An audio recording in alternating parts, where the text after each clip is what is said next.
Buenos días, bienvenidos a una nueva edición post vacaciones del curso de actualización en medicina. Comentaros un pequeño par de cositas que en el programa, como que la programación se hace a un año vista, hemos tenido que hacer alguna actualización, alguna sesión se ha tenido que anular por motivos de fuerza mayor y alguna otra se ha cambiado de orden en lo que era el programa que teníais inicialmente, con lo cual probablemente durante esta semana o principios de la siguiente os mandarán un mail con el programa ya actualizado en su versión final. Y esperemos que, por favor, no se tengan que suspender las sesiones. Dar la bienvenida y agradecer al doctor Graciano García Pardo su iniciativa, su disposición siempre a participar en el curso de actualización en medicina. Este año nos hablará de la precaución de la actualización del protocolo de aislamiento y virus infecciosos, Virus respiratorio. virus respiratorios, això. Infecciosos son los virus. Más o menos. O sea que esperemos poder disfrutar de la sesión y cuando quieras, adelante. Bueno, pues nada, en primer lugar, gracias David por volver a invitarme a participar en este curso de actualización de medicina interna y efectivamente, no sé si lo sabéis, pero desde el año pasado la unidad de medicina preventiva del Hospital Joan 23 es servei extès del Servei de Medicina Preventiva de Vall d'Hebron, igual que el Hospital de Trueta, ¿no? Pues estamos Trueta, Joan 23 y Vall d'Hebron metidos en el mismo saco, todos dependientes de Vall d'Hebron, ¿vale? Entonces, la idea de la actualización de estos protocolos, aparte de su necesidad, pues era intentar homogeneizar, ¿no?, lo que hacen los hospitales, ya que somos hijos de la misma madre, como aquel que diría, ¿no? Pues intentar hacer todos lo mismo, ¿vale? Y en eso se basó, pues, el intento de actualizar estos protocolos que veis aquí, ¿vale? En principio, todos los microorganismos, la actitud o actuaciones que se han de tener en relación con todos los microorganismos, ¿vale?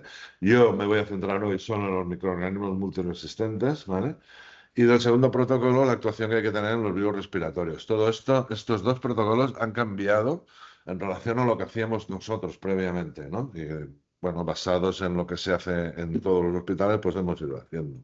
¿Vale? Y vengo a explicar, ya que estamos en septiembre, va a comenzar la temporada de los respiratorios, pues a explicar, más que nada a recordar lo que hemos cambiado en los protocolos estos de los virus respiratorios, ¿vale?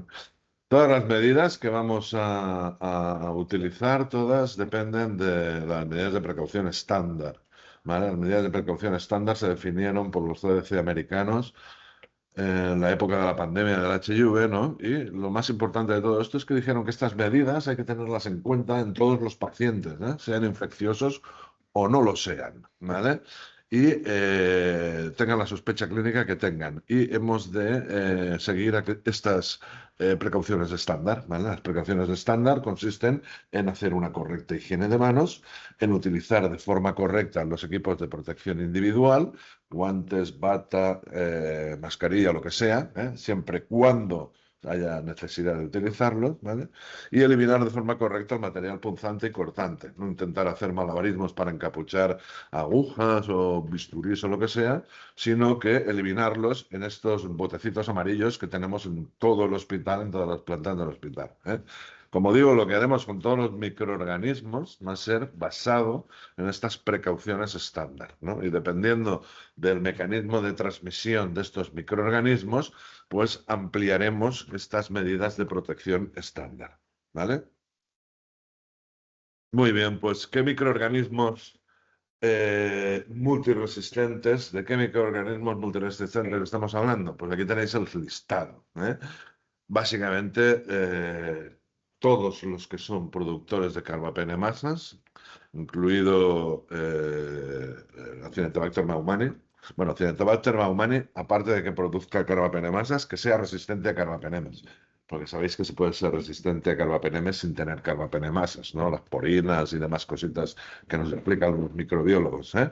Pues Acinetobacter baumannii resistente a carbapenemes, la Candida auris, que para nosotros es el gran desconocido de momento, ¿vale? El Clostridioides difficile toxigénico, las enterobacterias y pseudomonas productoras todas de carbapenemasas, los enterococos resistentes a vancomicina, las Klebsiellas pneumoniae productoras de beta-lactamasas de espectro extendido y además de AMC plasmídico, ¿vale? Las Klebsiellas, igual que todas las enterobacterias, tienen en su genética ciertos genes que pueden reprimirse, ¿no? Y hacer que mecanismos de resistencia se desarrollen con la presión antibiótica, ¿vale? Más o menos esto lo sabéis. Y uno de los mecanismos, pues, es el LAMC. El LAMC no es más que otra beta-lactamasa de espectro extendido y puede ser cromosómico, ¿no? Lo tiene el microorganismo dentro de su genética, y puede ser plasmídico. Entonces, aislamos los plasmídicos. Los microbiólogos en sus informes nos dicen el AMC cuál es plasmídico o cuál es cromosómico.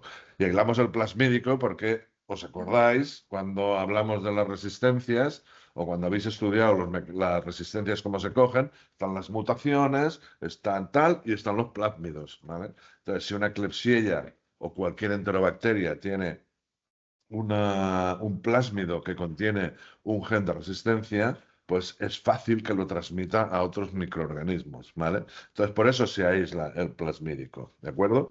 En general de todas las enterobacterias. Y después tenemos mi amado y siempre respetado Staphylococcus aureus resistente a meticilina, ¿vale?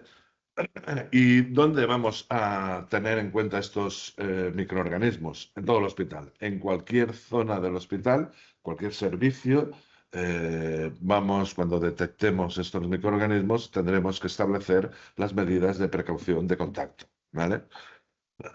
Hay otras zonas que llamamos zonas de alto riesgo, ¿vale? Como son, bueno, que ahora veremos cuáles son, en donde algunos microorganismos, otros microorganismos diferentes a los que hemos comentado, deberían también aislarse y vigilar su presencia, ¿vale?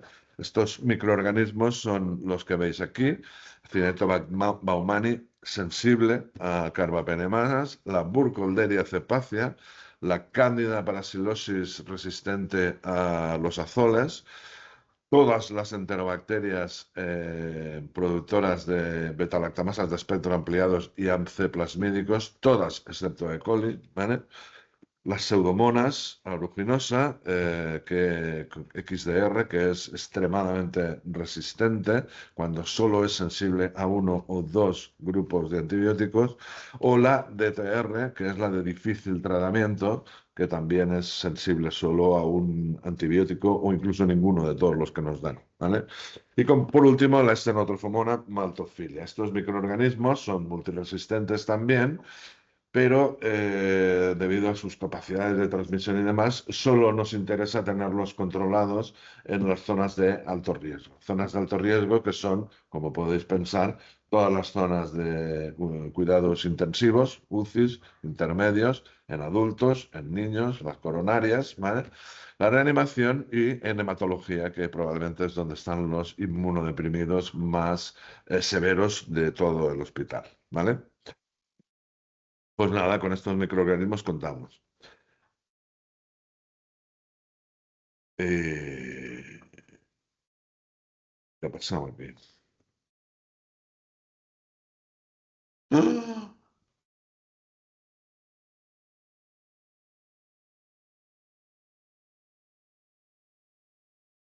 Nos hemos equivocado de presentación. Me faltan muchas diapositivas. No, ven. Bueno, ahora iba a hablar de qué estamos hablando, ¿no? De datos sobre los microorganismos multiresistentes que tenemos. Nosotros participamos en el VINCAT, ¿no? Es el programa de vigilancia de la infección nosocomial. Es un altre aïllaments, este no és. Està aquí dintre. Me cago en Dios, com és possible que me passen estas cosas? Cap problema. No es un altre aïllaments. Lo que yo venía a presentar eran los datos del VINCAT. El VINCAT es el programa de vigilancia de la infección nosocomial en los hospitals de Cataluña, ¿vale? Y nosotros enviamos datos de multiresistentes, enviamos muchos datos al VINCAT, ¿vale? Pero entre ellos datos de multiresistentes también. Y era más que nada enseñaros para ver, enseñaros la cantidad de microorganismos que comunicamos. Estos son datos del año 2024, ¿vale? Y hemos enviado eh, em, em, mm, aillaments, este es el que hemos sacado, ¿no? Sí. Pues este no. Pues Está. ya no hay más. Presentaciones, coño. Presentaciones, abajo del todo. Incluida, no, medicina interna.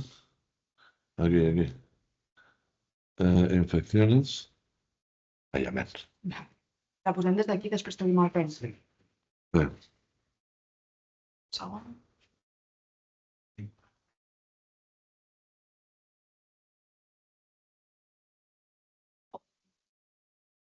Ja està obert. Vale? Aquí están, ¿vale? Estos son los datos de los multiresistentes que enviamos. Entre ellos enviamos, Vincat solicita la Klebsiella pneumoniae, productora de beta-lactamasas de espectro ampliado.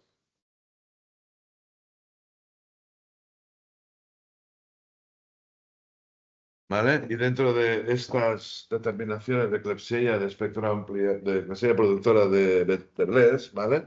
Diferencia lo que son bacteriemias de lo que son otras localizaciones. Bacteriemias son hemocultivos positivos. Pues de todas las Klebsiellas que provocan bacteriemia, como veis aquí, el Joan 23 es este que veis en gris, nosotros estamos en el grupo 2, que es el grupo de hospitales que van de 200 a 500 camas. El grupo 1 va de más de 500 camas y el grupo 3 es de menos de 200 camas. Entonces nosotros estamos aquí en cuanto, el gris es Joan 23, en cuanto a pacientes con bacteriemia por Klebsiella pneumoniae productora de beta-lactamasa de espectro ampliado, que viene a ser más o menos alrededor de un 15%, ¿vale? Cuando hablamos de aislamientos en otras localizaciones, cualquier otro líquido infeccioso que recojamos y que lo mandemos a cultivar y que crezca una Klebsiella productora de DLE, que crezca una Klebsiella, ¿vale? En el 20% de los casos, 19, algo, van a ser productoras de beta-lactamasas de espectro ampliado.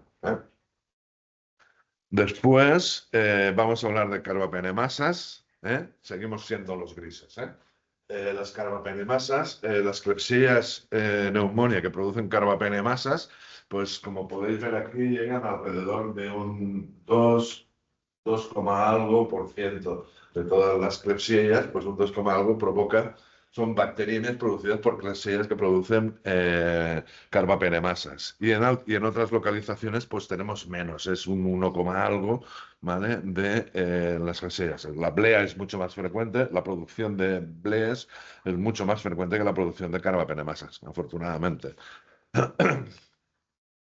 En Escherichia coli, productor de carbapenemasas, estamos mucho mejor. Escherichia coli es muy productor de beta-lactamasas de espectro extendido. De hecho, yo creo que por la gran cantidad de Escherichia coli que hay, no se hacen las mismas medidas que con otros microorganismos.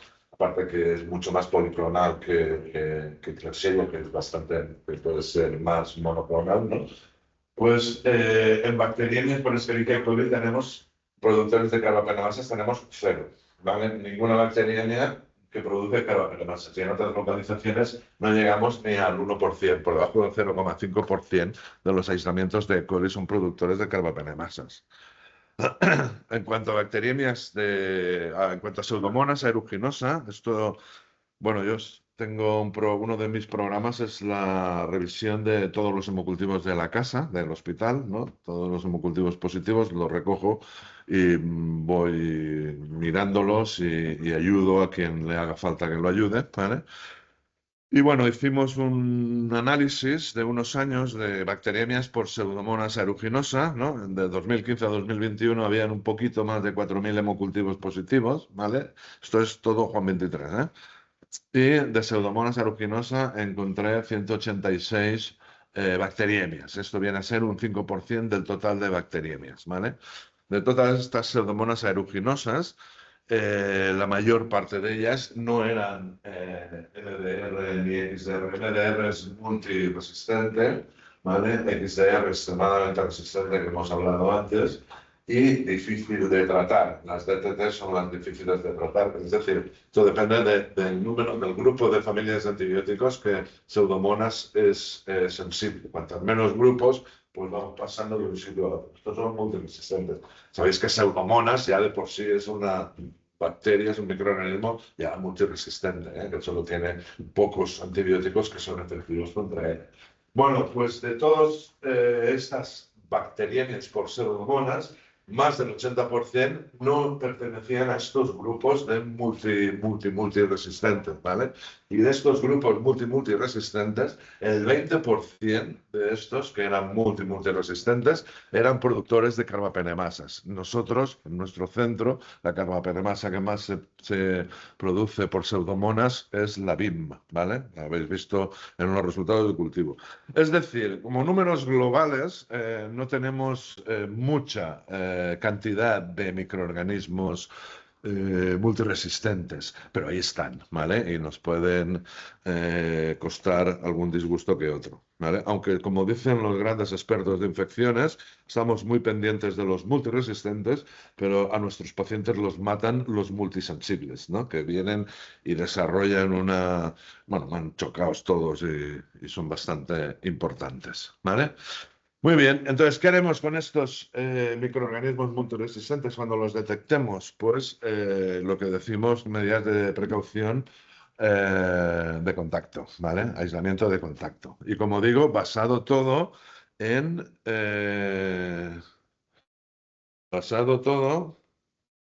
bueno, basado todo en las medidas de precaución estándar, ¿eh? Las medidas de precaución de contacto, las medidas de aislamiento de contactos. Tenemos la higiene de manos importante, ¿vale? Al entrar a la habitación, ¿vale? Higiene de manos, estaban las medidas de precaución estándar. El uso de equipos de protección individual. En el contacto utilizaremos sobre todo los guantes y las batas, ¿vale? De todos barreras, ¿vale? Estaban todos los equipos de protección en las medidas de precaución estándar, ¿eh? Recordaros que el uso de guantes no exime de realizar una correcta higiene de manos, ¿eh? Yo me lavo las manos con solución alcohólica y después me pongo los guantes, ¿eh? Y me quito los guantes y me vuelvo a hacer una higiene de manos con solución alcohólica, ¿de acuerdo? Estamos todos de acuerdo en esto, ¿verdad? Sí, sí. Sí. Eso, soy. ¿Eh? Aparte de eso, pues metemos otras medidas, como es el material que utilizamos para diagnosticar al paciente sería de uso exclusivo, ¿vale? La puerta se mantiene cerrada, poniendo este cartelito para que todo el mundo sea que hay un aislamiento de contacto y todo el mundo tome las medidas de precaución que se comentan, y las visitas restringidas, ¿vale? Se restringen sobre todo las visitas de los familiares, ¿no? Pero imaginaros un paciente que está en aislamiento de contacto y que de golpe y porrazo vienen por la mañana 2 adjuntos más 3 residentes, más 3 estudiantes, a ver a este paciente. De entrada entran 8, más la enfermera que ha entrado por la mañana, más la auxiliar que ha entrado, más el celador si tiene que ir a todos los sitios. Restringimos mucho las visitas, ¿no? de visitantes, pero también debemos de restringir las visitas también de los sanitarios, ¿eh? No hace falta que entren 8 médicos de entrada a ver a un paciente. Este paciente podría turnarse la asistencia, ¿vale? Bueno, ¿y a qué pacientes se lo hacemos? Pues se lo vamos a hacer el aislamiento de contacto a todos los enfermos que tengan signos y síntomas de lesiones derivadas por la infección por estos microorganismos, ¿vale? Tenemos que saber también que hay pacientes que son portadores, es decir, que tienen estos microorganismos pero son asintomáticos, ¿vale? Son los que descubrimos haciendo los cribajes, ¿eh? Los cribajes de una enterobacteria, bacilo gram negativo o un enterococo se hacen con un frotis rectal, ¿eh? Los cribajes de un estafilococo A o un meticilín resistente se hacen con un frotis nasal, ¿vale? Ahí pone inguinal, pero el nasal es mucho mejor, mucho más potente y mejor, pero también se puede hacer inguinal, ¿vale? A estos portadores también hay que ponerles las medidas de precaución de contacto, y después a los contactos estrechos, que es un personaje que definimos como aquellos pacientes que han compartido la habitación durante más de 48 horas con un enfermo o con un portador de estos microorganismos multiresistentes, ¿no? Al que le haremos las pruebas de cribaje y lo tendremos aislado hasta que tengamos los resultados de este cribaje, ¿vale? ¿Cuándo se suspenden las medidas de precaución, las medidas de aislamiento? Para suspender las medidas de aislamiento en todos los multiresistentes necesitamos tres muestras, tres cultivos negativos de todas las muestras en las que haya sido positivo antes, ¿vale? Y siempre sin tener tratamiento antibiótico eficaz activo, ¿vale? Es decir, si yo trato una infección urinaria durante 10 días, una infección urinaria por una Klebsiella BLE, para poder desaislar a este paciente del hospital, ¿vale? Tengo que tener 3 urocultivos negativos, ¿vale? Y lo que no se puede hacer es coger, acabo el tratamiento, ahora te pido 3 urocultivos y que le saquen uno cada día. No, ¿vale? Hay que pedir un urocultivo, hay que esperar el resultado y según el resultado, pues se pide otro, ¿eh? Hay que esperar siempre el negativo para pedir el segundo urocultivo y el negativo para pedir el tercero, ¿eh? No se pueden pedir los 3 juntitos y lo tenemos arreglado, ¿vale? Cuando tenemos pacientes en estas áreas de riesgo que hemos comentado antes, que están aislados por microorganismos que en la hospitalización convencional no requieren aislamiento, cuando salgan de estas áreas, pues saldrán desaislados, no requerirán aislamiento en la hospitalización convencional. Es decir, yo tengo un paciente en la UCI aislado porque tiene una estenotrofoma, una maltofilia, cuando salga a medicina interna, a rehabilitación, a donde sea, saldrá desaislado. No hace falta mantener el aislamiento, ¿vale? Y después el Clostridioides difficile, la determinación de la toxina, el aislamiento termina cuando el paciente lleva 48 horas sin deposiciones diarreicas. Las diarreas son los síntomas más frecuentes, el síntoma más frecuente que tiene la infección por Clostridioides difficile, ¿vale? Y a las 48 horas de no tener diarrea se puede desaislar al paciente. Para desaislar al paciente no hace falta ningún análisis ni ninguna nueva determinación de toxina. Es más, si un paciente lo tenemos curado, hecho su tratamiento y en los siguientes 2 meses reingresa por lo mismo, ya se presume que es una recidiva de la infección por Clostridium y se le pone tratamiento para el Clostridium y no hace falta determinar la toxina del Clostridium. Si queréis se puede pedir un procultivo para que no hayan otros microorganismos, pero toxina del Clostridium no hace falta pedir. ¿De acuerdo? Personaje interesante son los cuidadores, ¿vale? O los acompañantes familiares a los que debemos diferenciar de los visitantes, ¿no? Los visitantes son, pues, esta gente que viene, está un día, sale, está un ratito y se van. Pero los familiares o cuidadores están bastante tiempo, ¿vale? A estos habría que formarlos, ¿no? Con las exigencias sobre las EPIs y la higiene de manos que tienen el personal sanitario, ¿eh? Intentar que hagan una higiene de manos importante, ¿vale? Sobre todo después de haber manipulado al paciente o sus fluidos o sus secreciones o lo que sea, ¿vale? E intentar que se pongan un equipo de protección oficial, guantes, protección oficial, no, protección individual, ¿no? Protección oficial. ¿En qué estaría yo pensando?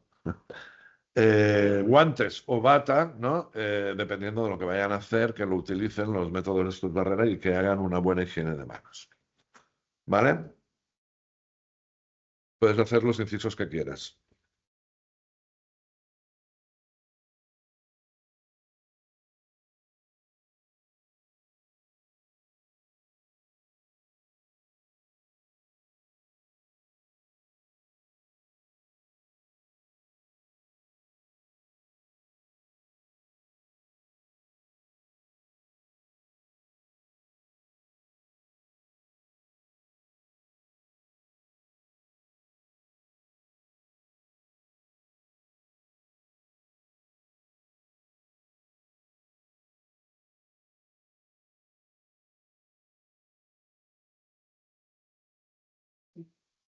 No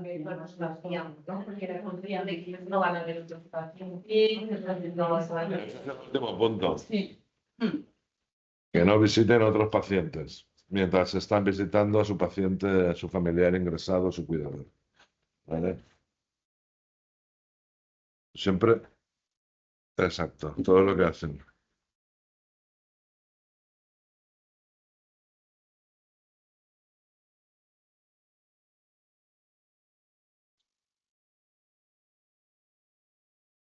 Bueno, enfermería y los doctores también, ¿eh? Cualquier sanitario debería explicarlo. Sí, sí. Vale, estos son los multiresistentes. ¿Una pregunta más? Pues vamos a por los virus respiratorios. ¿Vale? Eh, bueno, ya sabéis lo que pasó en el 2020. Ahora estamos en otra fase, ¿no? Después de todo el episodio pandémico y pospandémico, ¿no? Donde interesa sobre todo vigilar las infecciones respiratorias. A salud pública le interesa sobre todo vigilar estas infecciones respiratorias, ¿vale? Y intentar prevenirlas, estar pendientes de cómo evolucionan los virus respiratorios y estar pendientes de, sobre todo, los individuos que sean más frágiles, ¿no? Y más que pillarle, que tengan la infección les puede provocar más problemas, ¿no? Intentar protegerlos y sobre todo hacer mucho hincapié en la vacunación. ¿Vale? La vacunación de estas infecciones es muy importante para que su pronóstico pues, sea mejor. ¿Vale?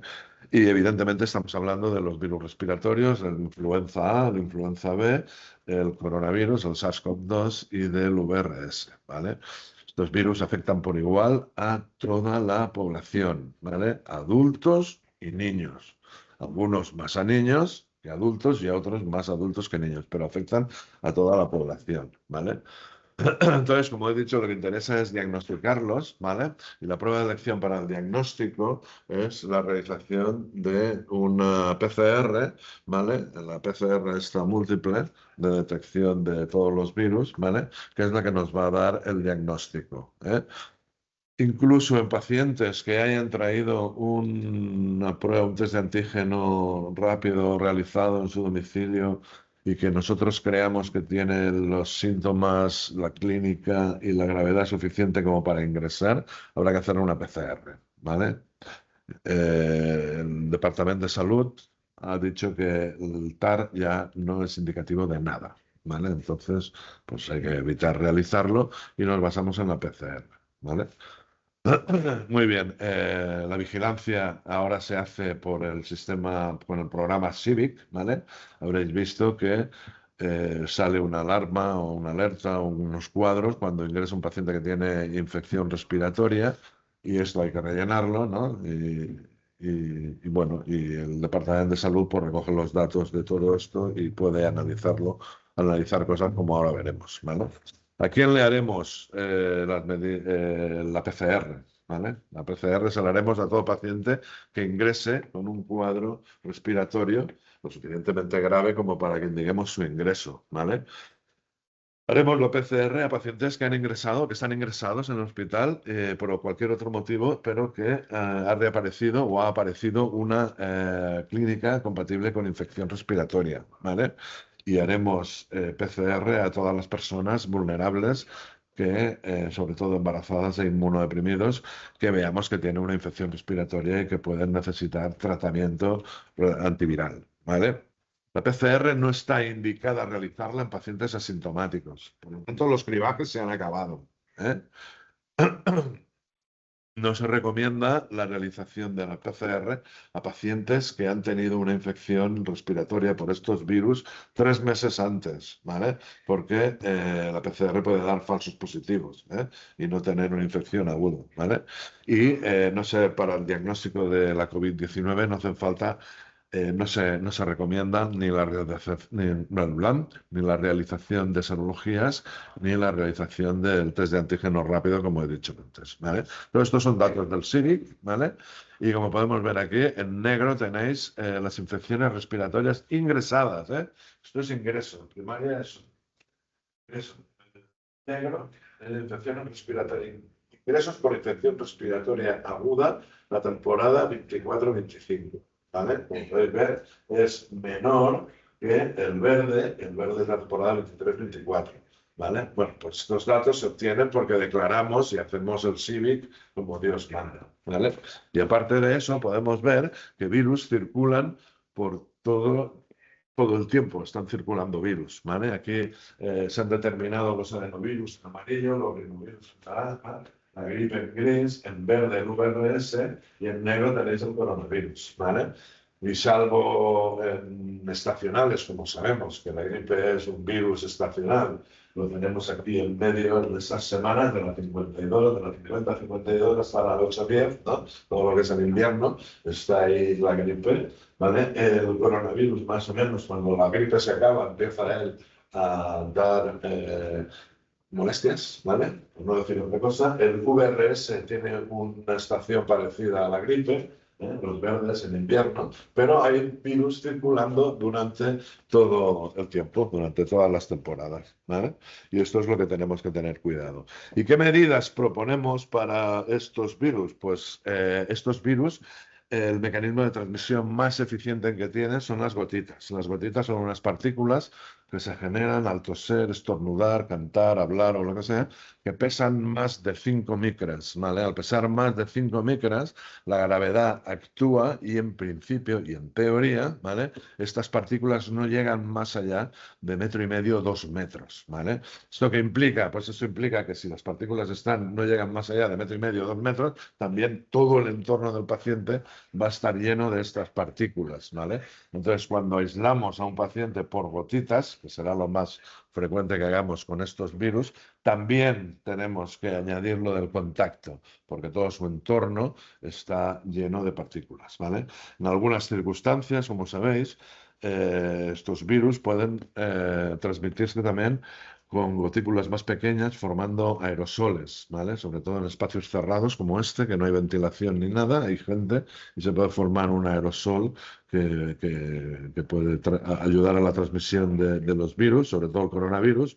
Y cuando haciendo tratamientos de infección respiratoria se utilizan nebulizaciones, ¿vale? A alto flujo, esto va a generar la aparición de aerosoles. Y en individuos que tienen estas infecciones, pues se puede formar el aerosol y transmitirse por la vía respiratoria. Como he dicho antes, como veis, siempre basados en las precauciones estándar que debemos aplicar en todos los pacientes, independientemente de que sean infecciosos o no, pues tenemos el resto de medidas de prevención. La higiene de manos, ¿vale? Que ya sabemos. Aquí el equipo de protección individual más importante que vamos a tener será la mascarilla, ¿no? Si hay un riesgo de que haya aerosoles, pues se utiliza la de alta protección. Si no hay riesgo de que haya aerosoles, se utiliza la mascarilla quirúrgica, ¿vale? La bata y los guantes, dependiendo de lo que vayamos a hacer con el paciente y de todo su entorno, lo que su entorno, y ya está, el material clínico de uso exclusivo, la puerta cerrada y el cartelón puesto en la puerta para que todo el mundo lo sea. ¿Vale? ¿Cuándo hay que suspender estas medidas de precaución? Pues en la gripe. Antes nosotros hacíamos tratamiento con oseltamivir, porque si un paciente ingresa por gripe es que tiene una infección severa, hacíamos tratamiento con oseltamivir y después del tercer día de tratamiento, al cuarto día, desaislábamos al paciente. Ahora lo vamos a desaislar a los 5 días, independientemente de si ha hecho tratamiento o no ha hecho tratamiento. En los inmunocompetentes. En los inmunodeprimidos nos llevamos ya a los 7 días de tratamiento antiviral para desaislar al paciente. En cuanto al coronavirus, el aislamiento igual a los 7 días. Como digo, no hace falta ni TAR, ni PCR, ni nada para desaislar al paciente. Y en inmunodeprimidos, de entrada a los 10 días, y dependiendo del tipo de inmunodepresión y la gravedad de la infección, pues llegamos hasta los 21 días. Y en el VRS, mínimo de 7 días, va a depender mucho de la clínica respiratoria del individuo, pero vamos, un mínimo de 7 días de aislamiento seguro que se va a llevar el paciente. ¿Vale? Y tenemos cómo estudiamos los contactos, ¿no? Que también es una cosa que tenemos que tener en cuenta. Definimos el contacto de estos virus respiratorios como el paciente que ha compartido habitación con el infectado durante más de 24 horas.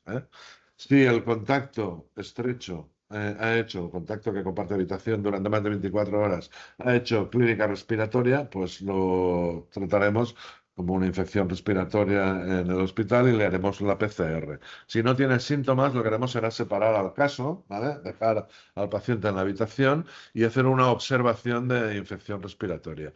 Si hace clínica respiratoria, pues entonces le haremos las pruebas y si no hace infección respiratoria, no requiere ni aislamiento ni nada, ¿eh? El paciente, perdón, estará en observación, ¿vale? Y si no hace síntomas respiratorios, no le haremos nada ni nada cuando le toque irse para casa se irá, ¿vale? Si tenemos casos o detectamos algún caso de infección nosocomial, recordar que se puede estar produciendo un brote, ¿no? Interesa, por lo menos, enterarse de si hay más individuos, más ingresados que tienen clínica respiratoria para ver si tenemos que hacer más pruebas y demás, ¿vale? De entrada, nada más que enterarse de si hay más pacientes respiratorios. Y si creéis que puede haber un brote, pues llamar al preventivista. A mí no, que yo soy internista, yo no soy preventivista. ¿Vale? Y ya está. Si me queréis hacer alguna pregunta sobre los virus respiratorios, porque de multiresistentes ya me habéis hecho. Pero sempre valorant, perquè jo sé allò després vas antes, en canvi jo tengo molta clínica i t'has d'apropar molt, llavors després les valores i tant, les posaràs a l'altre, i el tractament amb les superioritats aquestes.